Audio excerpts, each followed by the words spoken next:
ഭാര്യയോട് അങ്ങനെ ദേഷ്യപ്പെടും. അതുകൊണ്ടാണ് മഹദിയായ ആയിഷ ബീവി റളിയല്ലാഹു അൻഹ പറഞ്ഞത്, എന്റെ ഹബീബ് ദുനിയാവിന്റെ വിഷയത്തിൽ ഞങ്ങളോട് ദേഷ്യപ്പെട്ടിട്ടേ ഇല്ല.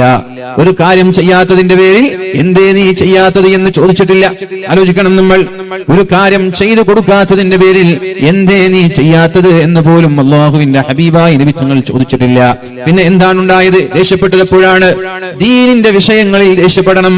അവിടെ തമാശ പാടില്ല, അവിടെ നമ്മുടെ കളി പാടില്ല, അവിടെ നമ്മുടെ അനാസ്ഥ പാടില്ല. ദീനിന്റെ വിഷയം എന്ന് പറയുമ്പോ സുബഹി നിസ്കരിക്കാതെ കിടന്നുറങ്ങുന്ന ഭാര്യ, ആ ഭാര്യയെ ദേഷ്യപ്പെടണം, അവരെ വിളിച്ചുണർത്തണം. എണീക്കുന്നില്ലെങ്കിൽ വെള്ളം ഒഴിച്ചെങ്കിലും അവരെ നിസ്കരിപ്പിക്കേണ്ടത് ഭർത്താവിന്റെ ബാധ്യതയാണെന്ന് മനസ്സിലാക്കണം. 12:45 ബാങ്ക് കൊടുത്താൽ ഉടനെ തന്നെ അവരോട് നിസ്കരിക്കാൻ പറയണം. നിസ്കരിച്ചില്ലെങ്കിൽ ദേഷ്യപ്പെടണം. നമ്മൾ ദേഷ്യപ്പെടൂല.